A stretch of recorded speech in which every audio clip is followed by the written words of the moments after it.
인사 나누시겠습니다. 앞뒤 옆 사람 주님 안에서 사랑하며 축복합니다. 다시 한번 인사 나누시겠습니다. 맡겨진 일에 충성을 다합시다. 아멘. 영국과 덴마크가 전쟁할 때의 일입니다. 이 영국이 덴마크의 공격을 받을 때 영국 당시 왕이었던 알프레드 왕이 이 덴마크 군사들에 의해서 쫓기게 되었습니다. 그래서 그는 숲속에 몸을 숨겼습니다. 지칠 대로 지쳤고 굶주린 알프레드 왕은 숲속에서 오두막 한 채를 발견하고 문을 두드렸습니다. 저는 지금 덴마크 군사에게 쫓기고 있습니다. 며칠 동안 잠도 제대로 못 자고 굶었습니다. 저에게 먹을 것과 쉴 곳을 좀 주십시오. 오두막에서 나온 아주머니는 기꺼이 그렇게 하라고 말하면서 내가 우유를 짜 올 동안 빵이 타지 않도록 불을 잘 지켜달라고 부탁을 했습니다. 그래서 알프레드 왕은 알겠다 하면서 이제 그 불을 보면서 어떻게 하면 이 덴마크를 이길 수 있을까? 그렇게 깊이 생각하다가 그만 빵을 새카맣게 태워버렸습니다. 온 집안이 이 빵 타는 연기로 가득해졌습니다. 얼마 후에 이 우유를 짜 가지고 돌아온 아주머니가 화가 나서 알프레드 왕에게 호통을 쳤습니다. 아니, 사람이 대답을 했으면 책임을 질 줄 알아야지. 빵이 타고 들어가고 있는데도 꼼짝하고 가만히 있었다니. 당신은 오늘 저녁 굶으세요. 이렇게 호통을 쳤습니다. 아주머니가 야단을 치고 있는데 그때 마침 아저씨가 바깥에서 들어옵니다. 문을 여니까 알프레드 왕이 있는 것입니다. 깜짝 놀라서 엎드립니다. 왕이시여, 이 누추한 집에 어쩐 일이십니까?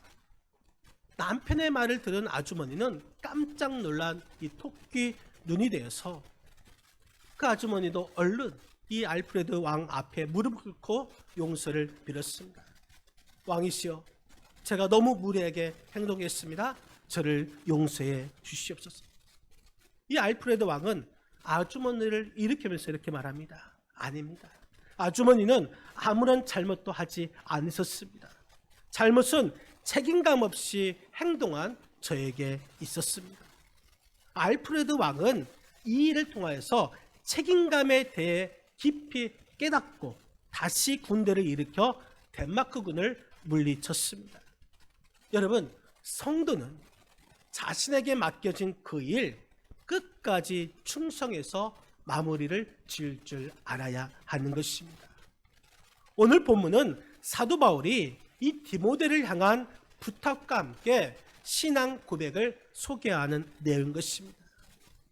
자신에게 능력을 주시고 충성되이 여겨서 직분을 맡기신 예수 그리스도의 은혜에 감사였습니다. 그리고 디모데가 전도자가 된 것 역시 하나님의 은혜인 것을 주지시키시고 전도자의 직무, 그 직분을 충성스럽게 감당하라고 권면하는 말씀이 오늘 본문에 있는 말씀인 것입니다. 그 중에서 오늘 본문 12절 말씀, 우리 12절 말씀을 같이 한번 읽도록 하겠습니다. 12절입니다. 나를 능하게 하신 그리스도 예수 우리 주께 내게 감사함은 나를 충성되이 여겨 내게 직분을 맡기심이니. 나를 충성되이 여겨 내게 직분을 맡기심이니.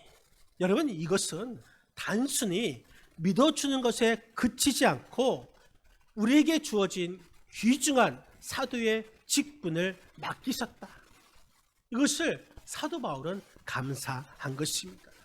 여러분, 그렇다면 하나님께서 나를 충성되이 여겨서 우리에게 직분을 맡겨주셨으니 우리는 어떻게 그 직분을 감당해야 하겠습니까?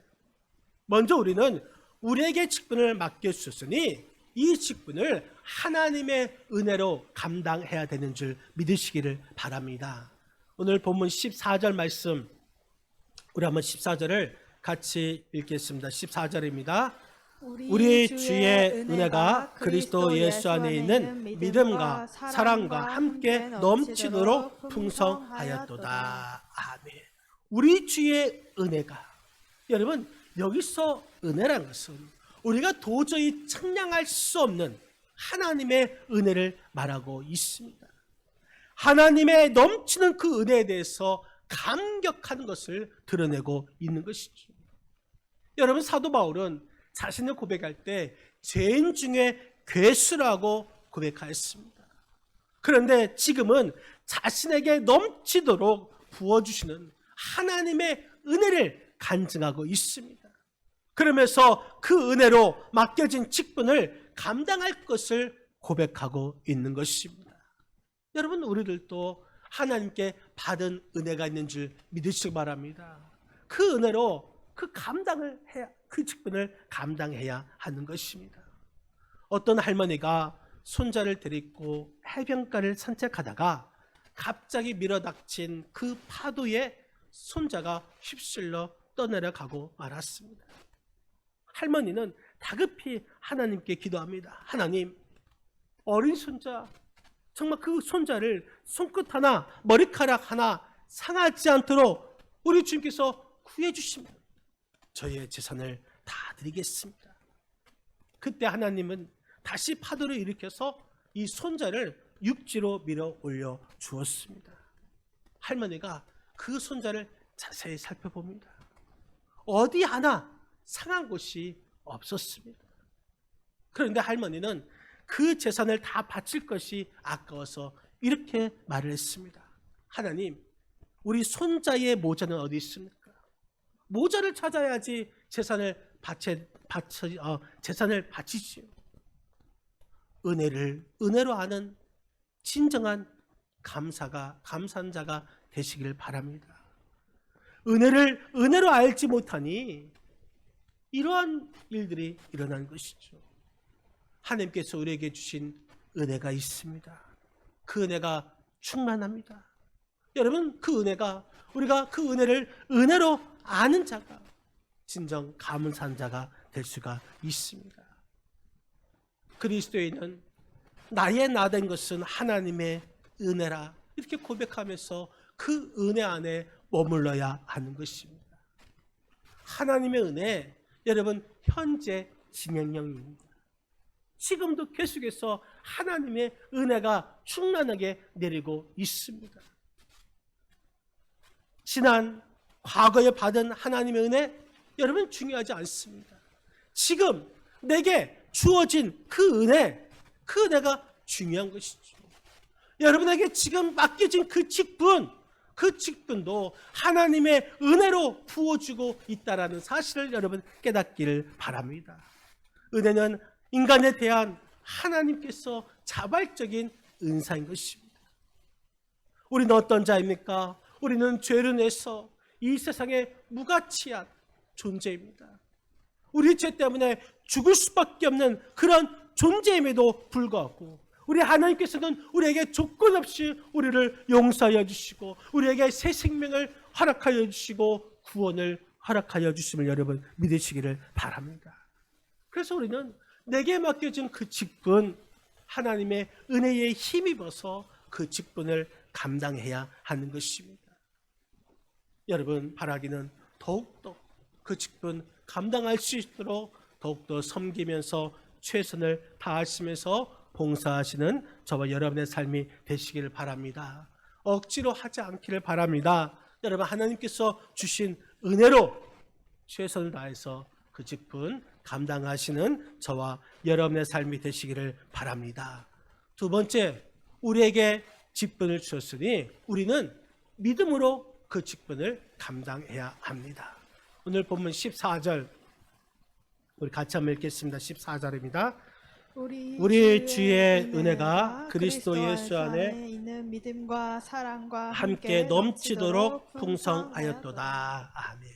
우리 주의 은혜가 그리스도 예수 안에 있는 믿음과, 여러분, 여기 믿음이란 것은 온전히 주를 신뢰하는 것을 말하고 있습니다. 믿음은 하나님께 대한 전적인 신뢰인 것입니다. 말과 태도와 행위, 이것이 다 이것을 통하여서 믿음으로 드러나야 하는 것입니다. 우리가 아무리 힘이 든다 할지라도 내게 주어진 그 직분, 사명, 믿음으로 그것을 감당해야 하는 것입니다. 여러분에게는 과연 어떤 믿음으로 그 직분을 감당하고 있습니까? 어떤 믿음이 있습니까? 여러분, 정금모 총장님이 계십니다. 호서대 총장이었던 정금모 총장님이시고 박사님이고 또한 장로님이십니다. 이 정금모 박사님은 경기고등학교를 다닐 때 4개월 다니고 나서 얼마나 성적이 뛰어난지 월반, 다시 말해서 학년을 뛰어넘어서 이 서울대학교에 입학하게 됩니다. 그런데 그것도 차석으로 합격을 하게 됩니다. 그리고 미국 유학길에 오르게 되었고 24살 때에는 미국 플로리다 주립대학교 교수가 되었습니다. 또 뉴욕 공과대학교 원자력 공학과 교수가 되었고 MIT 원자력 공학과 또 전자연구소 연구원이었고 프리스턴 대학교 핵융합 연구소 연구원이었고 한국인 최초 국제 원자력 기구의 의장이었고 한국인 최초 미국 국립공학 외국 학문 단체인 한리원 회원이었고 카이스트 대학의 창립의 숨은 공신이었고 2번씩이나 과학기술처 장관을 역임했고 한국 헤비타트 이사장이었고 호서대학교 총장이었습니다. 그를 따라다니는 이력은 정말 화려함 그 자체였습니다. 하지만 그는 이러한 사회적 신분과 명예보다 더 자랑스러운 것이 있다고 고백했습니다. 이런 고백을 했습니다. 저는 위대한 과학자가 되기보다 신실한 크리스천이 되고 싶습니다. 한국이 낳은 세계적인 원자력 학자인 정금모 박사의 고백이 내가 높은 사회적 지위보다는 위대한 과학자의 명성을 누리기보다는 하나님 나라의 한 백성으로 살아가는 것, 하나님 나라의 직분을 맡은 자로서 살아가는 것, 이것을 더욱더 자랑스럽게 여긴다고 고백했던 자인 것입니다. 여러분, 하나님의 자녀라는 것, 이것을 믿음으로 받아들인 것입니다. 더욱더 신실한 모습으로 하나님께 충성을 다하는 모습이었습니다. 이처럼 믿음을 가진 사람은 자신의 귀한 것을 하나님께 드릴 뿐만 아니라 그 수고와 희생을 아끼지 않습니다. 하나님께 충성되게 여겨서 직분을 맡은 사람은 지식과 재능과 은사가 자신의 것이 아니라는 것을 알고서 하나님께서 주신 것으로 고백하는 그 믿음이 있습니다. 여러분들은 얼마나 믿음으로 그 직분을 감당하고 있습니까? 얼마나 여러분들은 헌신하며 희생하고 있습니까? 신앙생활을 편하게 하는 것, 이것이 진정한 신앙생활이다, 이렇게 생각하는 사람들이 있습니다. 여러분, 편하게 신앙생활하는 것, 이건 주님께서 원하시는 것이 아닙니다. 이 편한 신앙생활 여러분 버리고서 우리가 정말 주님을 위해서 죽을 힘을 다해서 충성해야 될 줄 믿습니다. 여러분, 충성이란 것은 믿음으로 감당할 때 가능할 수가 있는 것입니다. 바라기는 믿음으로써 여러분에게 맡겨진 그 직분 충성스럽게 감당하시는 저와 여러분의 삶이 되시기를 주님의 이름으로 간절히 축원드립니다. 또 우리는 우리에게 직분을 맡기신 것, 이것은 우리가 사랑으로 그 직분을 감당해야 하는 것입니다. 오늘 본문 14절에 있는 말씀 다시 한번 합독하시겠습니다. 14절입니다. 우리 주의 은혜가 그리스도 예수 안에 있는 믿음과 사랑과 함께 넘치도록 풍성하였도다. 아멘. 우리 주의 은혜가 그리스도 예수 안에 있는 믿음과 사랑과 함께 넘치도록 풍성하였다. 사랑, 여러분 이것은 아가페스입니다. 하나님께서 베풀어 주신 무조건적인 사랑을 의미하고 있습니다. 하나님께 충성되이 여겨서 직분을 맡은 자는 모든 일을 이 사랑으로 감당해야 하는 것입니다. 이 직분 위에 이 중심, 우리 중심 가운데 이 사랑이 있어야 하는 것입니다. 직분을 감당하는 그 힘은 바로 이 사랑에 있습니다. 충성되이 여겨서 직분을 맡은 자는 하나님을 사랑하는 것이 우리의 생각이나 우리의 말에 그치는 것이 아니라 우리의 행동으로 보여줄 수 있어야 하는 것입니다. 여러분들은 얼마나 그 사랑을 보여주고 있습니까? 중국 연변과학기술대학의 총장의 이름이 김진경입니다. 우리 집사람의 이름과 똑같죠? 그런데 이 총장님은 남자입니다. 그가 경남 의령에서 태어났는데 6.25 때 중학생이었습니다. 조국을 구한다는 명분 아래 학도병으로 참전을 했습니다. 그런데 그 어린 나이에 눈앞에서 펼쳐진 이 전쟁의 참상, 너무나 충격적이었습니다. 그 충격을 받고 하나님께 기도합니다. 하나님, 내게 생명을 구해주시면 저 적국인 북한과 중국 사람에게 하나님의 사랑을 전해주겠습니다. 이렇게 서원하면서 기도하였습니다. 그가 장성해서 미국에 들어가서 의료사업을 하였고 의료사업으로 돈을 벌었습니다. 그리고 자신이 서원한 대로 1992년에 중국의 연변과학기술대학을 세웠습니다. 그리고 북한의 평양과학기술대학을 2010년에 문을 열었습니다. 이 김진경 총장님이 북한을 방문하는 어느 겨울날에 이 겨울용 네이 2만 벌과 옥수수 250톤을 나누어 주고 돌아오는 길이었습니다. 한 청년이 길가에서 몸을 움츠리고 있는 모습을 보고 차에 태웠습니다. 청년은 영하 20도의 한파 속에서도 얇은 옷을 걸치고 맨발에 구멍 뚫린 신발을 신고 있었습니다. 이 김진경 총장님은 자신의 시외트를 그 청년에게 주고 또 자신의 양말을 벗어 주었습니다. 또 청년은 사양했지만 지갑을 열어서 남은 돈까지 다 주었습니다. 그리고 두만강을 건너기 전에 이 청년을 차에서 내려야만 했는데 그때 이 청년이 이렇게 물어봅니다. 선생님은 도대체 무슨 주의자입니까? 그때 김진경 총장님이 이렇게 대답을 했습니다. 난 이웃을 사랑하는 사랑주의자요. 그래서 청년이 그럼 저도 오늘부터 사랑주의자 하렵니다. 여러분 그렇습니다. 그리스도인은 예수님의 사랑으로 사는 사랑주의자임을 기억하시기를 바랍니다. 하나님께 충성되이 여김 받은 자, 그 사랑으로 직분을 감당해야 하는 것입니다. 내게 재능도 있고 은사도 있고 재물이 있다 할지라도 그 안에 사랑이 없으면 여러분 그 직분을 감당할 수가 없습니다. 하나님께 충성되이 여김을 받아서 직분을 맡은 자로서 우리가 말로만, 혀로만, 마음으로만 사랑하는 것이 아니라 여러분 진정한 그 사랑을 실천함을 통해서 그 직분을 기쁨으로 감당하시기를 바랍니다. 그리스도인은 사랑으로 행동할 때 완전하게 되는 것입니다. 그리스도인은 그 사랑을 행동할 때에 진정으로 하나님을 따르는 자가 되는 것입니다.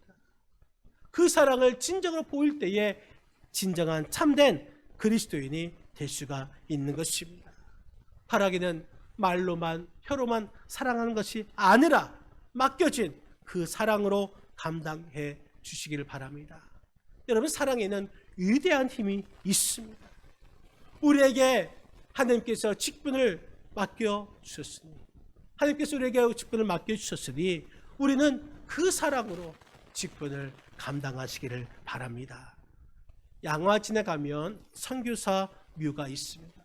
저도 한번 한 5년 전에 가 보았는데, 그곳에 보면은 1908년에 급성 맹장염으로 25살 젊은 나이로 이 조선 땅에서 순교한 여 선교사님 루비 캔드릭 선교사님의 묘가 있습니다.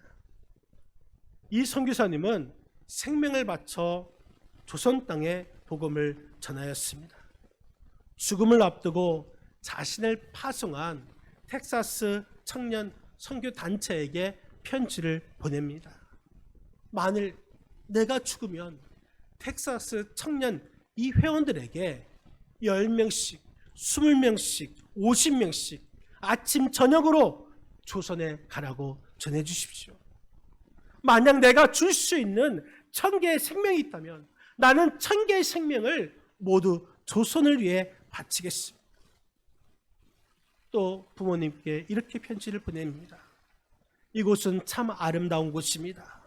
모두 하나님을 닮은 사람들 같아요. 선한 마음과 복음에 대한 열정으로 보아 아마 몇십 년이 지나면 조선은 주님의 사랑이 넘치는 곳이 될 것 같습니다. 그러나 한편에서는 탄압이 점점 심해지고 있습니다.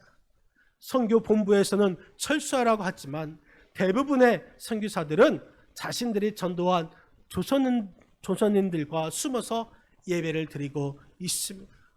오늘은 유난히도 집에 가고 싶습니다. 저는 이 땅에 저의 심장을 묻겠습니다. 이것은 조선에 대한 제 열정이 아니라 조선을 향한 하나님의 열정이라는 것을 알게 되었습니다. 엄마 아빠 사랑합니다. 이름도 없이 빛도 없이 자신의 몸을 들여서 그 직분을 감당한 루비 캔드릭 이 선교사님의 모습은 바로 하나님의 모습이었습니다. 여러분, 하나님의 사람들은 그 하나님의 사람들로 인해서 이렇게 우리나라가 이 땅에 교회가 세워지게 되었고, 또 하나님의 백성들로 인해서 우리는 진정한 평안을 누리게 된 것입니다. 우리를 또 루비 캔드릭 선교사님처럼 정말 최선을 다해서 열정을 다해서 맡겨진 그 직분을 감당하시기를 바랍니다. 하나님께서 베푸신 가장 큰 은혜, 그것은 우리에게 직분을 맡겨주신 은혜인 것입니다. 감사함으로 직분을 받아야 하는 것이죠. 모름지기 그리스도인은 누구입니까? 하나님의 복음을 맡은 자들인 것입니다. 복음을 전하라고 우리를 택하시고 부르심을 통해서 우리에게 그 직분을 맡기셨습니다. 여러분, 여기서 직분이라고 해서 그 직분은 목사님을 말하는 것이고 전도사님을 말하는 것이고 장로님, 안수집사님, 권사님, 집사님, 권찰님을 말하는 것이 아닙니다. 내게 주신 교사의 직분, 성가다라는 직분, 전도자라는 직분, 또한 각 기관의 회장과 임원이라는 직분, 더 나아가서 내가 예수 그리스도를 믿는 성도라는 그 직분을 우리에게 주신 줄 여러분 믿으시기 바랍니다. 우리에게 이 모든 것을 다 주셨습니다. 하나님께서 맡겨주신 그 직분, 여러분 감사한 마음으로 잘 감당하시길 바랍니다. 더욱더 충성하며 그 직분을 감당하시길 바랍니다. 특별히 부족한 자를 세우셔서 우리에게 직분을 맡기셨으니 그 하나님의 은혜를 깨닫고 그 은혜로 직분을 감당하시고, 힘이 들어도 하나님을 더욱더 신뢰함으로 그 믿음으로 맡겨진 그 직분을 감당하시고, 더 나아가서 하나님의 사랑을 받았으니 그 사랑으로 하나님께 충성되이 여김을 받고 맡겨진 그 직분을 잘 감당하시는 우리 충북교회 성도님들이 다 되시기를 주님의 이름으로 간절히 축원드립니다. 기도하시겠습니다. 우리 기도할 때에 합심으로